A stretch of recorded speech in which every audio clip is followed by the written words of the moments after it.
नगर निगम के प्रथम महापौर राकेश पाठक का कार्यकाल समाप्त, ठाकुर जी के साथ ली भावुक विदाई। वस्त्र नगरी भीलवाड़ा के राजनीतिक इतिहास का एक महत्वपूर्ण व यादगार अध्याय आज औपचारिक रूप से समाप्त हो जाएगा। जिले की 6 नगर पालिकाओं सहित नगर निगम भीलवाड़ा के निर्वाचित बोर्ड का कार्यकाल आज समाप्त हो रहा है।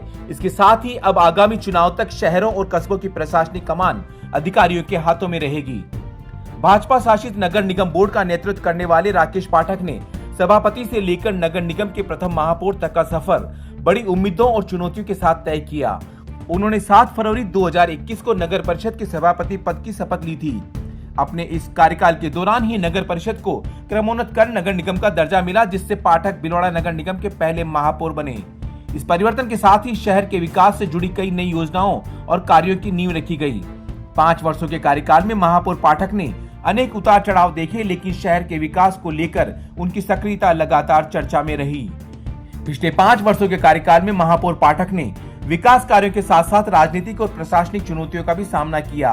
आधारभूत सुविधाओं के विस्तार, शहर के सौंदर्यीकरण और नागरिक व्यवस्थाओं को लेकर कई अहम फैसले किए, जिनकी छाप शहर की कार्यप्रणाली पर स्पष्ट दिखाई देती है। कार्यकाल की समाप्ति पर नगर निगम सभागार में आयोजित विदाई समारोह भावनाओं से भरा रहा। पार्षदों, जनप्रतिनिधियों और शहर के प्रबुद्ध नागरिकों ने माला पहनाकर, पुष्पगुच्छ भेंटकर व साफा पहनाकर महापौर पाठक का सम्मान किया। इस दौरान पाठक कई बार भावुक होते नजर आए। विदाई से पूर्व महापौर पाठक ने अपने कार्यकाल में स्थापित भगवान चारभुजानाथ की तस्वीर के सम्मुख वैदिक मंत्रोच्चार के साथ विधिवत पूजा अर्चना की। पूरे कार्यकाल में अपने साथ रहे ठाकुर जी को उन्होंने आज श्रद्धा और विश्वास के साथ वाहन में विराजित कर पुनः अपने निवास ले गए। ये दृश्य नगर निगम परिसर में उपस्थित लोगों के लिए अत्यंत भावुक और स्मरणीय क्षण बन गया। इस ऐतिहासिक विदाई के अवसर पर नवभारत समाचार के ब्यूरो चीफ लोकेश तिवारी ने भी महापौर राकेश पाठक से विशेष बातचीत की। बातचीत में पाठक ने अपने कार्यकाल की उपलब्धियों, अनुभवों, चुनौतियों और भविष्य की योजनाओं को साझा करते हुए कहा कि पद समाप्त हो सकता है, लेकिन भीलवाड़ा के विकास के लिए समर्पण कभी समाप्त नहीं होगा। सर, हमारे चैनल में आपका बहुत बहुत स्वागत है। जी धन्यवाद। मैं आपका धन्यवाद ज्ञापित करता हूं कि और आभार व्यक्त करता हूं कि आपने पिछले 5 साल तक आपके माध्यम से, आपके चैनल के माध्यम से नगर निगम को सावचेत किया, नगर निगम को प्रोत्साहित किया और समय समय पर हमारा आपका चैनल और सभी मीडिया बंधु मार्गदर्शन करते रहे। और सभी मीडिया बंधुओं का मैं आभार व्यक्त करता हूँ। आपने आपका राजनीतिक करियर कहाँ से प्रारंभ किया था? देखिए, मैंने मेरा राजनीतिक जीवन जो है एक नारे के साथ शुरू किया था कि जिसका न पूछे कोई हाल, उसके संग है बंसीलाल। मैं उस जमाने की राजनीति से आया हूं जब बंसीलाल जी पटवा चुनाव लड़ते थे तो कहते थे कि मुझे 1 वोट भी दो और 1 नोट भी दो, और हम उसका पीछे चद्दर पकड़ के चलते थे। लोग 1-1 रुपए का नोट डालते थे उसमें। वहां से मैंने इकाई अध्यक्ष के माध्यम से अपना राजनीतिक दायित्व शुरू किया।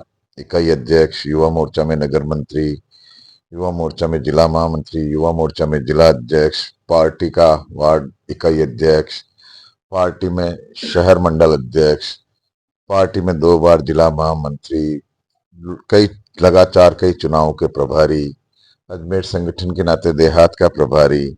लगातार पार्टी ने मुझे कोई काम सौंपा है, मेरी योग्यता को, मेरे अनुभव को देखते हुए, और उससे मैं पूर्ण निष्ठा और ईमानदारी के साथ निभाता रहा हूँ।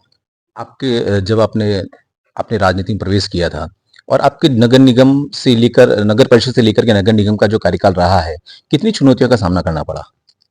देखिए, चुनौतियां जीवन का एक अंग होती है और हर क्षेत्र में आती है। चुनौतियों का जो मेरा अनुभव रहा है कि अगर आप, आपके पूर्ण विश्वास और आपको जो काम मिला है वो दाएं बाएं बिना देखे ईमानदारी से निर्वहन कर रहे हैं तो बड़ी से बड़ी चुनौतियों का भी सामना किया जा सकता है और बड़ी से बड़ी चुनौतियों को भी निपटा जा सकता है। जैसे हमारे सामने चुनौती आई कोरोना काल, तो कोरोना काल में सफाई सैनिकों का सबसे बड़ा महत्वपूर्ण योगदान था, क्योंकि हम देखें कि कोरोना काल में 3 व्यक्तियों ने काम किया, चिकित्सकों ने, पुलिस ने और सफाई सैनिकों ने। तो पुलिस कोरोना रोगियों के टच में नहीं आती थी, 2 आते थे, चिकित्सक और सफाई सैनिक। परंतु उसमें सबसे बड़ा अंतर यह था कि चिकित्सक को उस बीमारी से बचने का अभ्यास था और उनको प्रशिक्षण था, लेकिन भीलवाड़ा के सफाई सैनिकों ने बिना प्रशिक्षण लिए भी सभी कोरोना के जो मरीज हैं उनकी सेवा की। और लगातार जब हम बैठे तो वित्तीय स्थिति को लगातार मजबूत करना, मेन सोर्सेज कम थे तो उनको अन्य संसाधनों के माध्यम से पूर्ति करना, परंतु हमारा कॉन्फिडेंस और हमारी टीम ने एकजुट होकर, सभी पार्षदों ने, सब ने एकजुट होकर, आपने देखा होगा कि हमारा पहला कार्यकाल था कि हमारी बोर्ड की बैठकें 5-5, 6-6 घंटे चलती थी। जहां आप दूसरे नगर निगमों में देखते थे कि हंगामा और बात खत्म, हमारे यहाँ हंगामा होता था लेकिन बोर्ड बैठक खत्म नहीं होती थी, वापस हंगामा शांत होता था, वापस पुनः चर्चा करते थे। तो हमारी सबसे बड़ी उपलब्धि ये थी कि हमारा सबके साथ सकारात्मक टच था, सकारात्मक संपर्क था। और कितने ही वैचारिक मतभेद वाला व्यक्ति, चाहे व्यक्तिगत मतभेद वाला व्यक्ति, अगर कोई सही सलाह लेके आता था, हम उसको उनको करते थे। कुछ ऐसे सपने जो अभी अधूरे हैं? हाँ, कुछ सपने हैं, जैसे मेरे सप्लीमेंट्री ट्रांसफर स्टेशन है जिनके टेंडर हो गए, मैं चाहता था कि मेरे रहते उनका पूरा हो जाए। एक मेरा सपना था भीलवाड़ा शहर की एक आर्ट गैलरी, जिसका ओम जी नारायणवाल सभापति थे उस वक्त, उस काम को करना चाह रहे थे, नहीं हुआ। हमने उसको टेंडर भी कर दिया, वर्क ऑर्डर भी दे दिया, लेकिन दुर्भाग्य से माननीय उच्च न्यायालय ने उसका स्टे दे दिया। और कुछ काम ऐसे हैं, जैसे रोड स्वीपर मशीनें हमने जो डीएमएफटी फंड से पास कराई, अभी तक रोड पे चल जानी चाहिए थी, लेकिन प्रशासनिक कारणों से वो नहीं हो पाया। इसके अलावा मुझे पूरे मेरे कार्यकाल के ऊपर पूर्णतः संतोष है। फिर भी रहता है, कुछ मेरे प्रिय अति प्रिय व्यक्तियों के व्यक्तिगत काम रह गए हैं, उसका भी मुझे दुख है। और कुछ जो जिस स्तर पे हम हमारे कार्यों का प्रचार प्रसार नहीं कर पाए, जिसे सोशल मीडिया में मेरी कमजोरी जैसे कह सकते हो आप कि मैं ज्यादा एक्टिव नहीं रहा, उसके अलावा मुझे नहीं लगता कि हमारे में कोई भी कमी रही हो। कुछ आरोप भी लगे थे गुमंतु जैसे, जिनके पट्टों के बारे में आपका विवाद हुआ था। अभी जैसे मान लो फायर वाली जो भर्तियां हुई, उनमें भी कुछ विवाद उभर के आए हैं। क्या कहना है इसके बारे में? देखिए, लोकतंत्र में विरोध का अपना स्थान है, विरोध से घबराना नहीं। जो मैंने कहा ना कि बिना दाएं बाएं देखे आपको जो काम मिला है उसको पूर्ण ईमानदारी के साथ पूरा करना। और जो आरोप लगे हैं उनकी विभिन्न स्तरों पर जांच हो चुकी है, कई मेरी हाई कोर्ट में जांचें हुई, कोई एसीडी में जांचें हुई, कई प्रधानमंत्री महोदय के यहाँ शिकायतें हुई, मुख्यमंत्री के यहाँ शिकायतें हुई, लेकिन जितनी शिकायतें हैं सब आज दिन तक निराधार पाई गई है। किसी भी शिकायत पे, किसी भी प्रकार का, किसी भी जांच में कहीं पे भी कोई बात नहीं आई है। चेयरमैन से महापौर बनने का जो आपका सपना आपने देखा है और वो पूरा हुआ है, इसके बारे में आप क्या कहेंगे?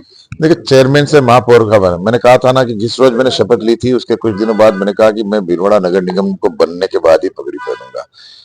और हमने सितंबर 2024 के अंदर भीलवाड़ा को नगर निगम में क्रमोन्नत करा लिया।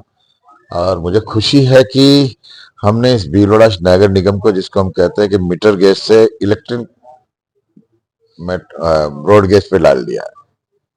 तो ये थे शहर के वस नगरी के प्रथम नगर निगम के प्रथम महापौर, जिनका कार्यकाल आज पूरा हुआ है। और उनका सपना था भीलवाड़ा एक ऊंचाई पर छुए, और उन्होंने अपना पूरा कार्यकाल ईमानदारी के साथ अपना पूरा निर्वहन किया है। भीलवाड़ा से नवभारत समाचार के लिए लोकेश तिवारी।